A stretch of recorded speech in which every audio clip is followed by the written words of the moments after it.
My name is Lorie McLaughlin. I am a person with a lived experience of substance use disorder. I'm from Ashland, Ohio, and I love life.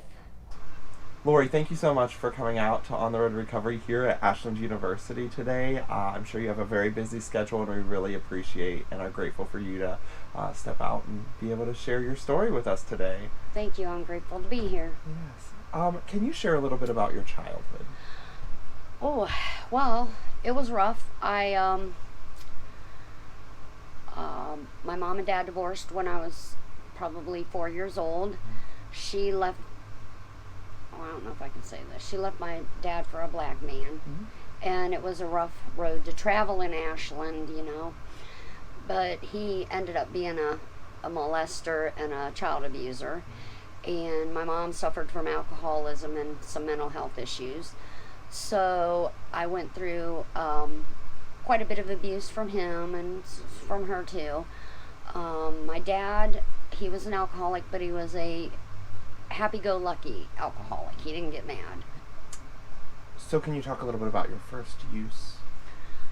From 11 to 12, I was mowing lawns for my mom's boyfriend, and he was giving me beer all day long. So at 12 years old, I could drink my own six-pack and still walk and smoking cigarettes. Wow.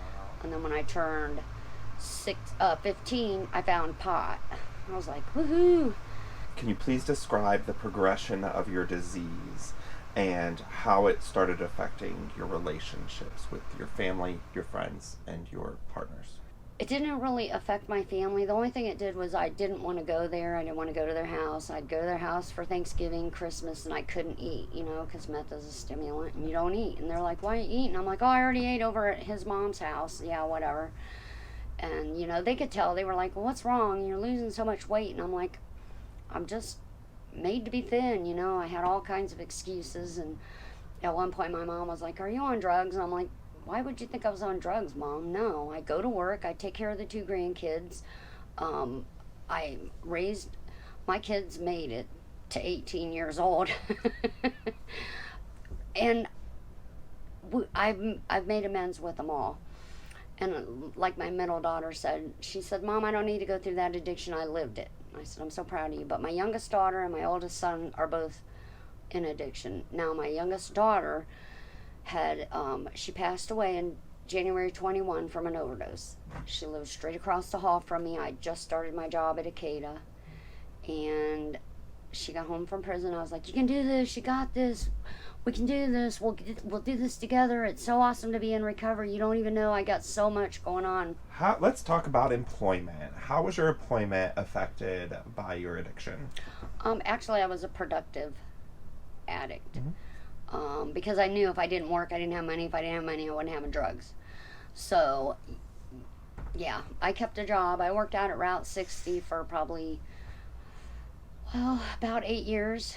Well, that's a rough job. Mm-hmm. But all messed up, it's so easy. In fact, I went back recently and I'm like, wow, what was I thinking? Right. But I like the outside work, and, it's just something. You can take the girl out of the junkyard, but you can't take the junkyard out of the girl. Mm-hmm. I even pick up scrap on the side of the road with my truck. And Right. How were your relationships impacted as far as like the day-to-day going? So like you talked a little bit about employment, like showing up on time, stuff like that. Did you have doctors that for mental health or substance use, or even just both, that were like, we're not dealing with this anymore? Or was there some stigma that you kind of experienced and stuff like that? Well, I stigmatized myself. Okay, because I was like, you're a junkie, and look at yourself. And I look in the mirror and I'd be like, I'm going to quit. Nope, I didn't quit. It was too hard to quit on the street. I didn't go to the doctors. I didn't go to mental health. I was like, I didn't want them to see what I look like, because they probably would have knew. In fact, I had an abscess on my wrist, and my daughter was like, what's wrong? And I'm like, a big spider bit me. Well, she goes, well, let me take you to the hospital. I was like, go to Mansfield, because Ashland's real stigmatizing. And so the doctor goes, we're going to give you a shot. He goes, but if I give you a shot for a spider bite and it's not a spider bite, you're going to die. And I said to my daughter, I said, go get me a pop, please. And she did. And I said, okay. I shot up meth. And then they scrubbed it out, cleaned it, gave me antibiotics. But it didn't stop me from using. Yeah, that stuff. Okay, so we so we got together, and it was like a year later. So I'd been there 2 years at the farm. We told our kids, and I thought my son was going to be mad, but they weren't. They were all right with it. And so we had this other friend, and they never give anything. They weren't, if you gave them a little bit of drugs, they give you the exact amount back, which was fine. But we went down there one day, and he goes, I got an anhydrous tank for you guys. It's got some juice in it. And I told my significant other, I was like, don't do it. Don't do it. I got a bad feeling. I don't know. They never give, oh my gosh, let's just leave. Oh, it's all right. Richard wouldn't do that. And he threw it in the back of the car. We went home to his mom's, and we hid it. And he went to work. I went to work. And then his mom called and said, the cops are here. They found a something tank, and you're cooking meth. And oh my gosh. So we didn't go home. We went to West Virginia. We were hiding out. And then my daughter said she needed me to come back and get the grandkids. We were on our way back. We were coming through Parma.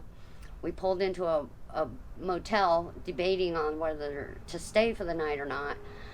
We had just got done drinking at the bar. He got out and went pee. I got out and went pee. And we got back in the car, and here come like 7 cops. I was like, oh my God, we're at the end of it. So they pulled him out of the car, and they pulled me out of the car, and they got him for peeing outside the car. And the cop looked on my side and just looked at me, and he was like, you been drinking? And I was like, nope. I kept breathing in, nope. Anytime I answered, I just sucked it in and tried not to breathe on him. And so he gave me the keys. He arrested my man. They brought him back to Ashland, and well, I just always thought I was a smart ass. I was mad at the world, just not really doing anything good. And we come back, and so I had $5,000. I said, I'll bail you out. Well, they made us bond $100,000. And so we went to court, and at first the bailiff said, no, you guys are not allowed all in there at once. This is a hearing. You come in one at a time. And then 10 minutes later, they came out and said, all right, everybody in the courtroom. And I told my daughter, I said, oh, this isn't good.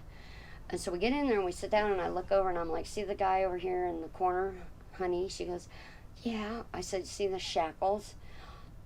I said, those are for me. She goes, no, they're not. They're for Mark. I said, look at Mark. He's shackled. He's walking like a old lady. So he left. They got him out of the courtroom, and the deputy goes, you Lorie McLaughlin? And I felt like shoving my daughter at him and saying, here she is. Right. I said, I am. He goes, stand up. You're under arrest. And I was like, okay. And then I started dealing with my court issues, and I got to jail, and I was mad. I was like, how dare you take me out of my life? I wasn't hurt nobody. They were like, you guys were selling it. And I'm like, I'm sorry, I'm greedy. I was not selling it. Everything we made, we did.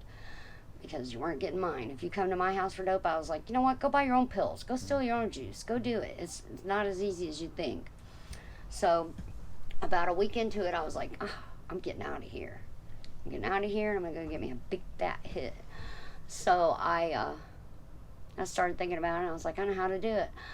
I buzzed the buzzard, and he goes, yeah, McLaughlin. I said, hey, can I come out and get my medicine? He goes, sure. He opened the door and let me out, and I shut it. And as I shut the door, I looked at the camera, and it must have looked fake. And I let myself just fall down the whole flight of concrete steps. That's how, ill I was.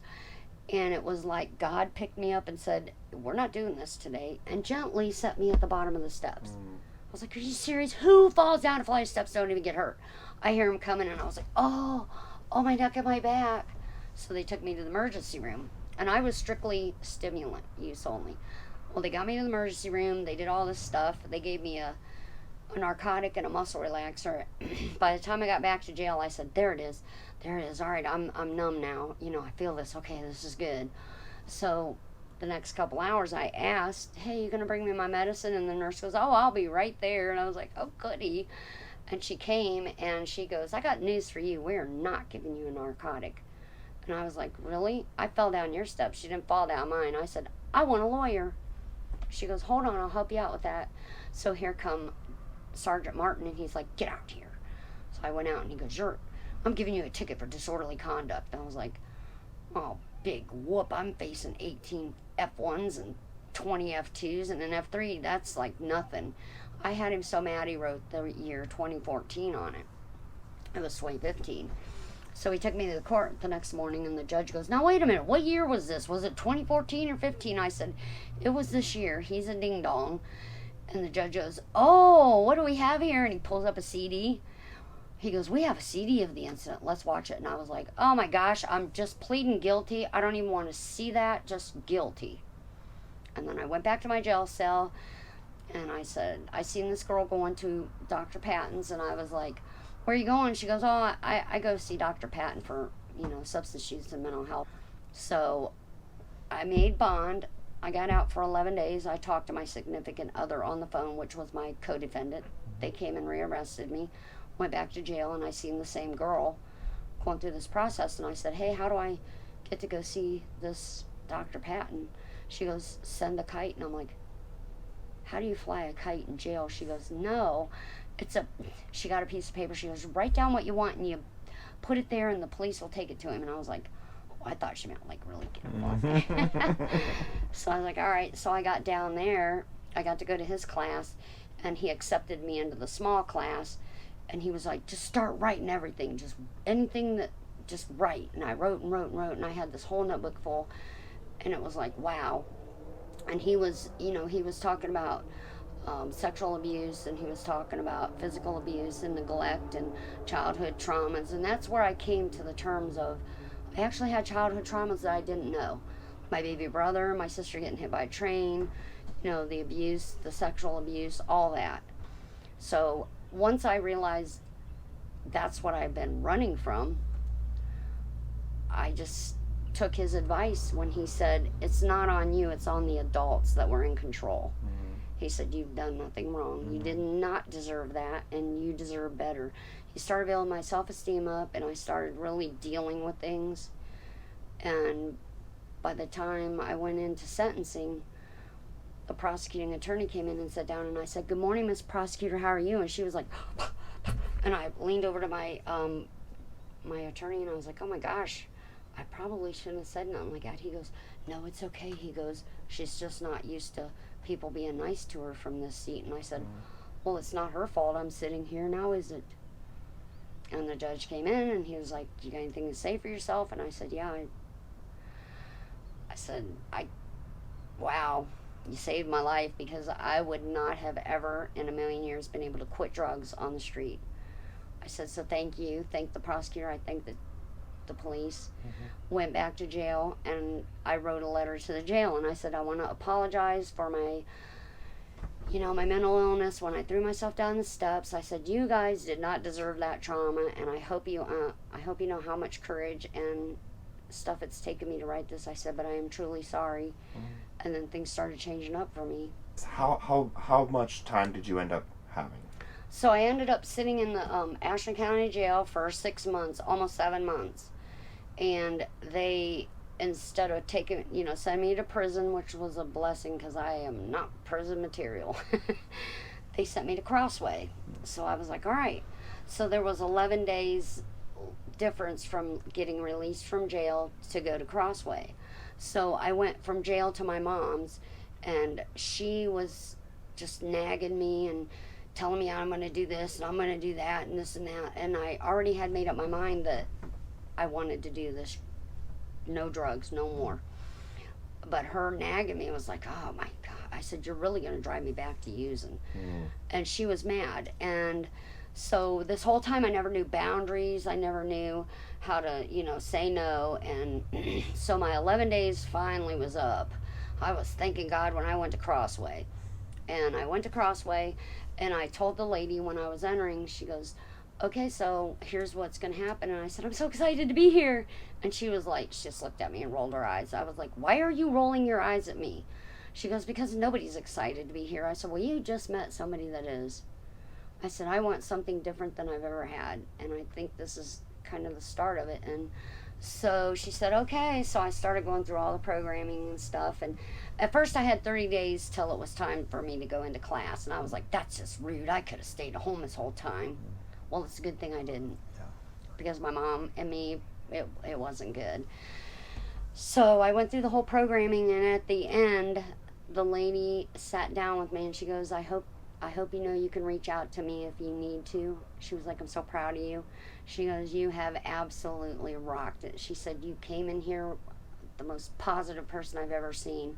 You stayed positive. You used the tools that we gave you, even with just the other residents. And she said, I think you're going to make it. I moved in with my mom again. I went to counseling at ACCADA, and my counselor really had a handle on what was going on with me. And when I would go see her, I would throw it all on the table. I was like, oh my God, my mom is driving me freaking nuts. I can't do this. I don't even know. So she knew me and my mom had bad blood. She knew there was a lot of damage there. And, you know, when you're a kid and your mom doesn't protect you, you don't know who ever will. So we did all this therapy, and she got me into Access. And I went to Access and I lived there. And as I started living there, you know, I was starting to get comfortable with myself. And when I would go to the store, I was like, hi, I'm Lorie. I got a year in recovery. I'm so happy to be off of drugs. And my friend who was in recovery about the same time was in Access, and she's like, why do you tell people that? I was like, because I'm proud of it. And when I get low and I want to buy a beer and I go into these places and they go, oh, wasn't you the girl that was just in recovery and now you're trying to buy beer? I said, I'm making it so that I have to hold myself accountable. So I like that. Bam. How did you repair your relationships? So with my kids, that was pretty easy. I pretty much sat them down and I said, look, I took responsibility for things. My youngest daughter, she said, oh, do you remember when I gave you $50 so that I could smoke a joint? And I'm like, I do not. And she goes, yeah, I knew you wouldn't. I said, you know what, can I think about it a minute? Because I've been through a lot. Yeah, think about it. I know what you're going to say. I said, okay, bye. So I was out in the yard and I was sitting there and I was like, bam, it hit me like a ton of bricks. I was like, shit, son of a bitch. So she came over and I said, Jessica, remember your question you asked me about? Yeah. She goes, I know you don't remember, do you? I said, actually, no, I do remember. I said, oh my God, I'm so sorry. I don't even know what I was thinking.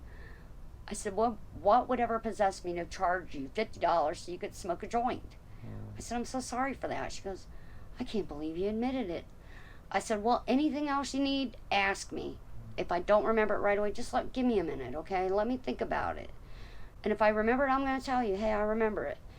While that all was going on, I was studying for my GED, because I had to have it for the job, and taking the certification for the peer recovery support. Very good. When did you take yours? Was that 2019? The peer recovery support? That was actually, I started November of 2020. My daughter got released from prison August of 2020. Okay. My mom had just passed away in April, and then my daughter passed away in January. Almost every peer that I've worked with, they're all like, man, you're the bomb, man. You just are. I'm like, I don't know if it's me that's a bomb or just my experience. I mean, you guys, they're like, let us buy something. I'm like, you can't. It's a boundary issue. It's ethics. You buy me something, I get fired. I'm not here. I get paid. You know, I get paid to do the job. And I said, not that it's just a job and just a paycheck. It is everything to me. And it's just amazing. I mean. Lorie, thank you so much for taking your time out of your busy day to come and talk with us today and share your really amazing story. I'm really, really appreciative and grateful for it.